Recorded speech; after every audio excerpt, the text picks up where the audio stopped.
Good morning mga idol. Time check tayo ngayon. Hindi nakita. Uh-oh.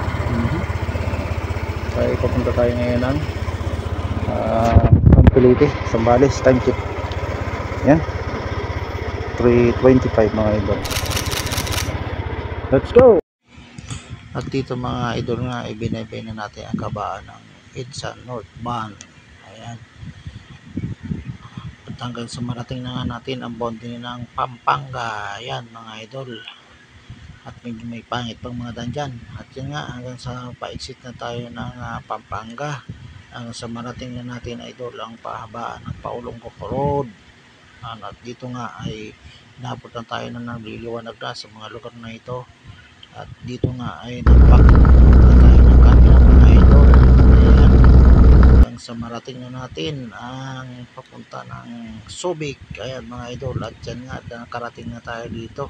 Stop over muna tayo, na-video muna tayo ng saglit. Ayan, at hanggang sa nag-exclamation muna tayo dito mga idol na makunan. What?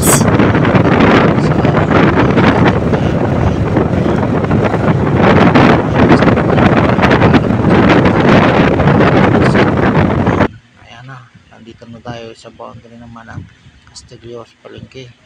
Mga ilang saglit lang nga natin ay narating natin ang arko ng Philippine Navy at kung saan nagpapicture muna tayo dito mga idol. At ayan na, medyo lumabas ng araw kasi mag-aala 7 na naman ito. At tayo ay nagpatuloy sa ating pagkahe.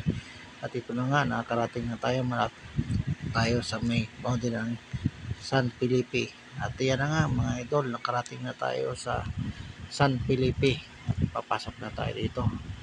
Tayo muna ihanap ng parking dito sa kung saan pwedeng magparada mga idol.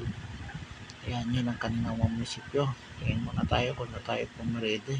At doon nga sa may bandang dulo, nakakita tayo dito ng mga nakaparadang motor. At dito tayo paparada mga idol. Ayan, at muna tayo dito. At pagkapark nga natin dito ay tayo ay nagpa-picture na rito. Kanilang mapa, ayan o, ganda ng mapa nila.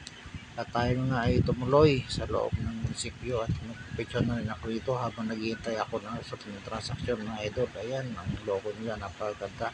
At yun nga mga idol, tayo magpatuloy at pupunta ko ang site at titingnan ko kung anong kaganapan dito sa site na to. At sa mga idol, hanggang dito na lang muna magtatapos ang aking video at natapos naman na nasayang ko na naman ang 3 minuto ninyong panonood. Hanggang sa muli mga idol ng ating video. Salamat sa inyong panonood. Bye bye. Ingat tayong lahat.